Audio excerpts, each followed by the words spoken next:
Is August 18th. Hopefully everyone's feeling well. Little Barry White we're listening to on the Alpha team. Give you a little taste while you look at the disclosure and we move on.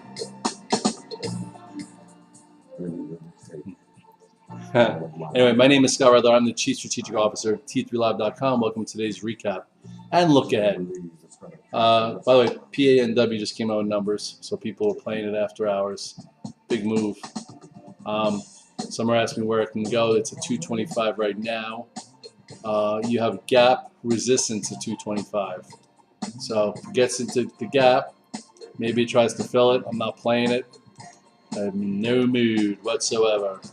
Anyway, if you think about, coming in today with 3 down days, which is what we did, into the fourth, I was like, guys, I would not be fading today, which I did say a few times this week, with the oscillating minus 77. Let's look for some right to green type trades. A lot of people had big days today. I did not have a big day. Like I like when lows are put in the first half hour. I have a bit of a trouble when they're put in, at 10:30 or at 11:45, and then it takes a slow grind all day. But I guess that's my problem. It's my fault. But anyway, if you look at the SPYs, SPYs never met a spot where you could have been really aggressive in the hole. It did put a low in at 433. I think this is what I said somewhere around 11 o'clock. SPY made a little 433 this morning, and it's off that as of 10:50. It's been a very slow trade. Most names had to make a few new lows, meaning it tried new lows, kind of like Meta, before getting the real low, which is what I talk about, and then wound up having a nice choppy gap, not gap, but crawl up day. If you look at the SPYs, this was here's your intraday. The SPYs basically, I guess it could have been easier. If you didn't really put on too much size and you're like, all right, here's your lower range. This is the low from 9:30. Here is your higher low. Was it lower than this? No. Even you could have waited till here, and then wasn't like a barn burning move, but wound up working all the way up to 437.50. Filled this gap here. So really by 11:15, you had a gap fill. Okay, went here and kind of made it look like it wouldn't. I think this candle definitely could have got you out. Looked as if this was going to break to the downside. Looked as if it was a bear flag. Looked as if it was going to do the same thing it has done. But instead, this came up fast, and then these two candles said this candle doesn't mean anything. And again, it wasn't a fast trade. The Qs were even slower. The Qs actually wound up making a new low. So if you were trying to play the Qs, it wasn't easy. You kind of had to wait till like here-ish and then just put a stop it at the low and like let it happen.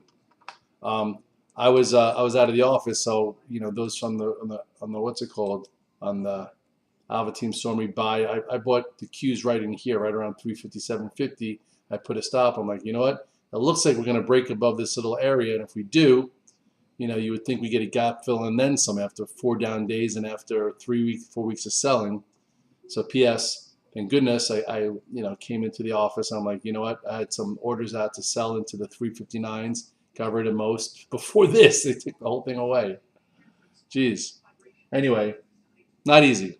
And then again, so some people ask me, like, this is a good example of what's the difference between a 5-minute low, a 15-minute low, a 30-minute low, or a 60-minute low. P.S. Cheers. I'm having a black cherry with you guys. Someone asked me if it was Friday. It's kind of happy hour. If I would have a beverage with them. They've had a tough week, so we're having a beverage together. So let me give you a little lesson, okay? So basically, Meta, I put a few orders in to buy into an area that I thought could potentially hold, and then I traded a little bit, but I had to get stopped out because the first 20-minute low was pierced, and and then I never went back to it the way I should have, and wound up doing what I would have loved it to do in the first half an hour or 45 minutes. So just say here, like you go to Meta. So Meta, okay, this was your low, right? So right here, this was done at like 9:30-ish, 9:31-ish. Okay, it came off of it, and then when it broke, this what was this? This was like 276.26 and went as low as 274, and this was your 30-minute low. So here was like your 5-minute low, which usually is too fast. Sometimes you get a good trade if it's like sloppy. And then this was your what's it called? This was your, it's 10:30, so this is your 30-minute low. 5-minute low, 30-minute low. This was your 20-minute, give you clues you're going to get stopped out. I got stopped out right around there. If you look here, you'll probably see somewhere around that price, yeah, 955, I got stopped out. So that was right around here, 945, 955 when it broke that low. So I was, I stuck to my game plan. But later, okay, after making this 30-minute low, you could have been a buyer here versus the 30-minute low, or kind of waited for this little 5-minute cup and handle pattern and then bought versus the 30-minute low. And then it wound up going all the way to fill the gap up to 285, and that's a nice calculated trade. Unfortunately, this happened for me, and I just wasn't in the mood to go back to it. So here is your 5-minute low. Here's your 30-minute low. You could have even bought it here, and then you actually had to come all the way back and retest that before making that move up. So that's just an explanation about the 5, 15, 30-minute low, etc. Now if you look at the Chartometer, you got a bit of a bottom tail. This low here, it didn't quite get to 266. It went to what? 274.38. So let's put that in now. That's what we know. 274. It's funny when they want to do it, Took back this 277.60. This was here. So now the question, just like most things now, okay, if you want to just put, just in context. Okay, from 326 to 274. What could next week bring? Well, if we open lower, you could be a buyer versus low here. If we open higher, chances are here is your 50-day that it broke through. That's now going to be pretty much pivot resistance. So now, if you were playing this long, the last thing you would want to do is be buying this into the 292 to 294 area. That's where all the moving averages are going to be, moving down, and that's where you could burn off the overbought condition. Oversold condition, oversold, and maybe, get a trade. So if you were long it today and you said, I'm taking this home, I have great prices, I had 2,000 shares, I'm taking 500, using your tier system, we open lower, you buy a little bit more. Then if it takes out, today's high tomorrow, maybe you add to it, or if it opens up, you sell some. Chances are it's got room to like 291-ish. If it wants, okay? If it wants. But that's kind of the same story as does do the spies and the Qs want to get to the 8th. They do the spies want to kiss, this area. This is right. Here's the moving averages. First of all, first is 439, which is this prior low. This was already reclaimed. Does it want to get into, this has 3 points to just this low, and then it has, this is 441-ish. So does the spies want to get back to, actually I say 442-ish, before major resistance has to come in to protect price? What's today's high? 437.56. Or do they trap any buyers looking for follow through on Monday? I don't know. I'm leaving Monday at 5 o'clock. I'll be in the morning, so I didn't want to deal. I had a decent trade at the end of the day, but anyway. So let's get rid of this for this second, because that doesn't matter. It's really, so this is 437.56. So 2 points above is the prior low, and then this is a bunch of points. So do we see this before NVIDIA? Do we see this before Jackson Hole or not? Or do we see this? Kind of hard to tell. China!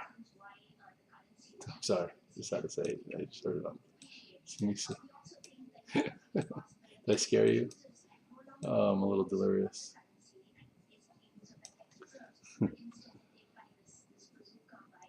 Bazooka. That wasn't very nice.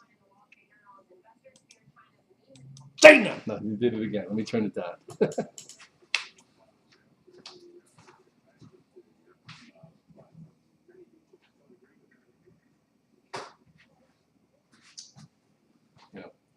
China's been a problem. The Hang Seng is down 20% from the highs, so that's why they're focusing on China. But anyway, so the same thing with the Qs. Well, the Qs, what's the level on the Qs? Qs, I remember up here, I'm like, why wouldn't we get down to at least 356 to 357? So why did I buy the Qs once before this? So I'm glutton for punishment. Because I was short here, and I was short here, and then into here, I started to say, let me try and be opportunistic, and then that happened. That's why I had a bad week. Anyway, the low here is what, 354.71. Might as well get rid of this. Doesn't mean anything anymore.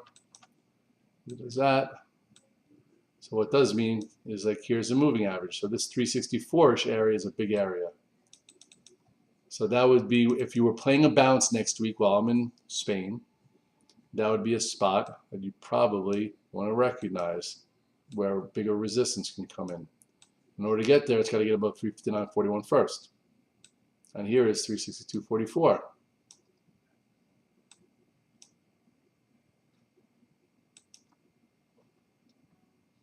Oh, you want me to put the light on?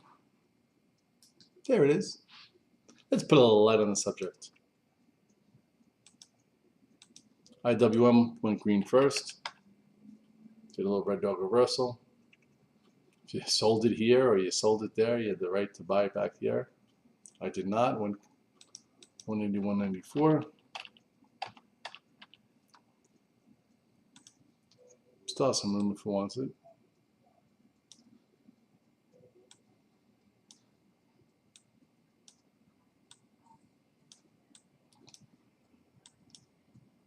Reclaimed 183.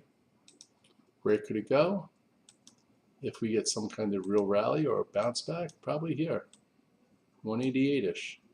This is probably a little shorter term, but really right here, this area would be where sellers want to reject price if this continues, which is a big if.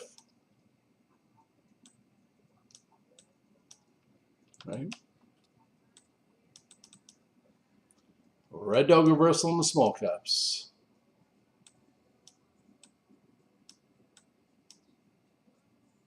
This would be like pivot resistance, and then that's the major.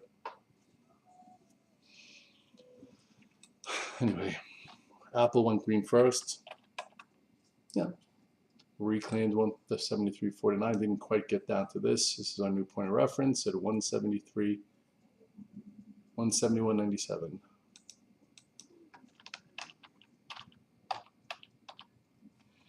At least it's followed the rules. It showed its strength and went green first and gave you a push. And now what? Now it's got room to 175.77, or if they want this market to rally a bit next week, probably rally this back up towards 176.50. Let's get this out of the way. This was 176. That's 176.50. This is now your new low. Here would be a boatload of resistance, which is kind of where it broke down from. Maybe there's a tactical opportunity versus a 5:15 30-minute bounce. When did Apple make its low? Let's see. This was 9:30. That was your low. Here is a higher low. Your 30-minute low was not below it. Meta was different. Meta 30-minute low is down here, right? Didn't show as much relative strength as Apple that held higher. So it kind of led the way, filled the gap a lot earlier. It wasn't a block burning move or buster move, but it was money there if you traded it. These out of the way. I might as well have this chart for the weekend if I need it.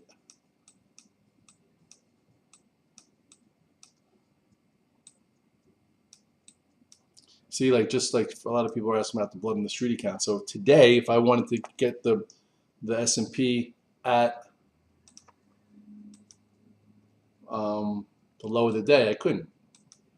So just say I wanted to get the S&P. The S&P was as low as, which was one of my targets was 43.25.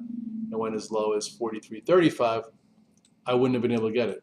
I would have to get it at pretty much the same price I got it at yesterday because it came off low. So for the blood in the street account, which is a Bright House product, I get the closing print. That's why I bought 25%, only 25% yesterday, which went over. I'm not going over it again. Where's resistance in the S&P cash? Probably right around here. It's bigger resistance. What's this high? This high is 44.21. So I would say 44.20, 44.40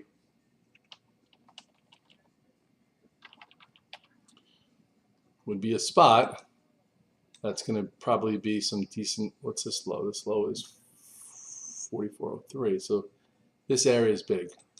This would be where, if you're looking to short a rally back up, this is probably your resistance that, if the bears want to keep control next week, this is where, you want to reject price. And if they want to, they want to get the oscillator back to neutral, that's probably where it can go, which is still well below 46.07. It's just an oversold bounce if we get that.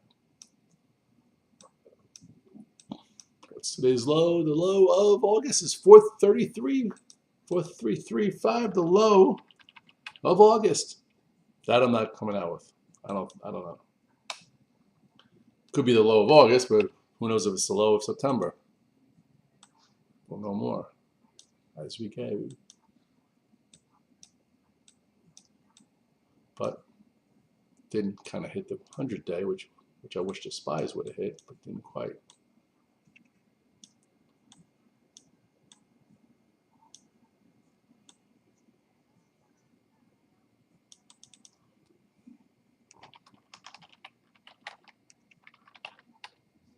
So, you want to kind of map it out.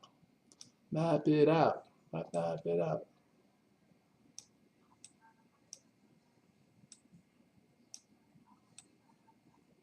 What's today's high?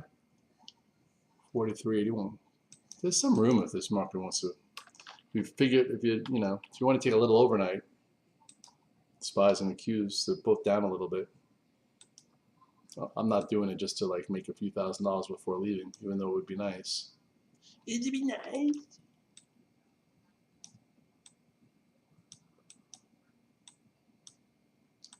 But if we're down a lot on Monday morning, I don't need to be in a bad mood before leaving and have to worry about, stepping out at 11:30 being done.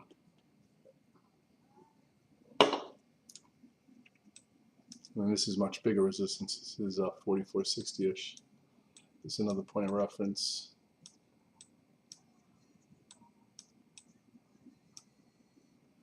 This is how I go about marking them up.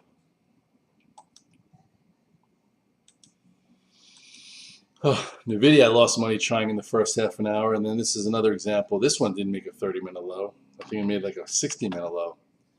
NVIDIA did a red dog reversal. It actually came into where I thought it would be, actually a little bit below it. Put a low in at what? 416.60. Well, that's not a good number. I'll put 416-ish. That's not something you want to write. 6666. No way. Anyway, this was hard. In the first, I tried it in here and it was just really weak. And I don't know why this is here. Hold on. Just get rid of this line. So this was your, this was your 5-minute low. And it broke. So I got out. I could just tell it was weak. I get out of it then. Okay. Then it put its low in. Oh, this put its 30-minute low also. And I remember everyone was trying to kind of short it here, and then it wasn't going in. Here's one higher low. That's your hourly higher low. Now it's been trading for an hour. This makes a little bit, gives you more data versus here. This, I like to be a fast money trader. It didn't happen. I've seen that happen before.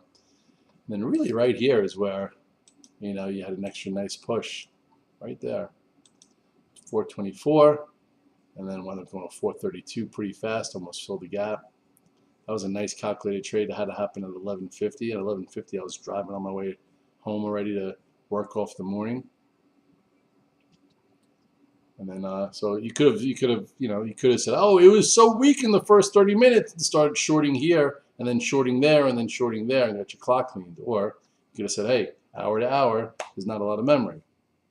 These are things you got to do if you're actively trading. AMD was green first. What did AMD do for the day? It went up $1. So at least it followed the rules. Andy came up fast and then continued. Chart overall is still very challenging and a pain in the ass, excuse my French. You know, has some room up to here if it wants it. The 8-day is 108-ish.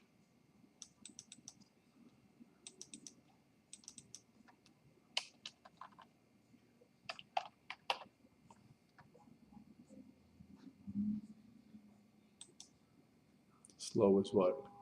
101.69. It's definitely oversold.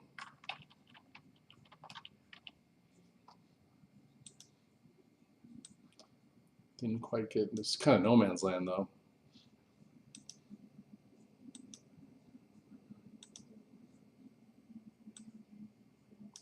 Yeah, so these are the things we're playing with now. Can we get back up to where we broke down from? Or not? Do we open up lower on Monday and be able to buy versus today's low on Monday for it to stick for a little bit? Maybe. Do that with whatever you're trading. Apple, not Apple. I mean, someone asked me Amazon. Yeah, you know, if you got out when it broke the earnings gap at 137 this morning, it hit 131.16. This gap is basically done. Goodbye. Just normal stock again. What's this? 131.16. That's your new point of reference.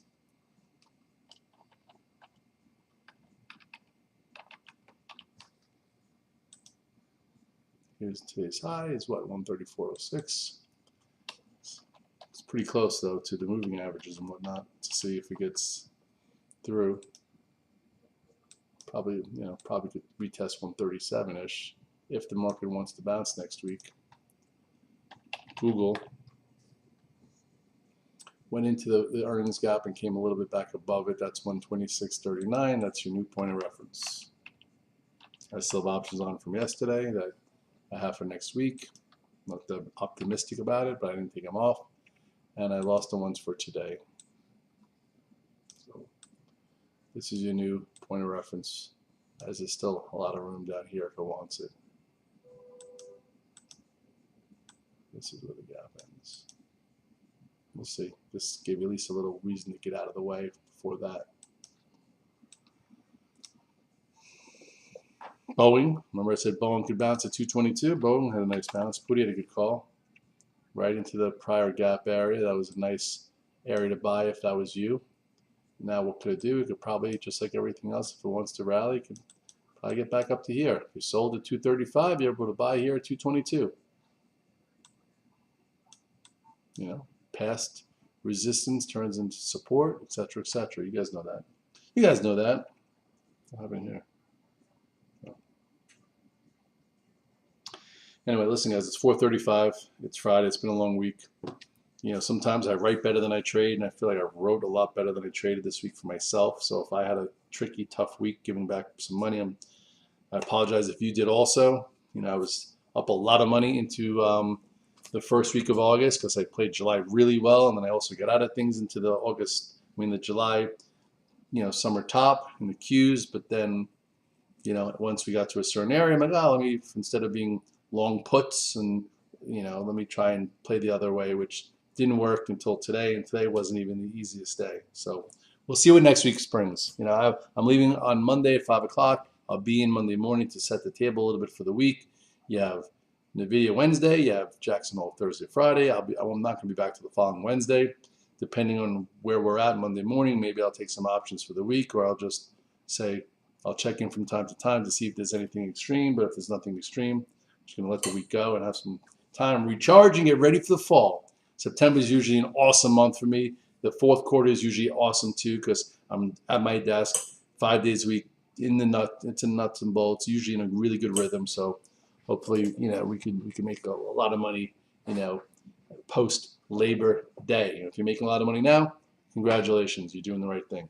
If you're losing, take a step back, see what you're doing. Maybe lift the fuzziness of being down a few days in a row, or just get green. You get green one day, you feel better, then the next day you get green a little bit more, then all of a sudden, like, hey, I feel good again. That's a way to get out of a rut if you're in one. Have a good night, guys. Have a great weekend.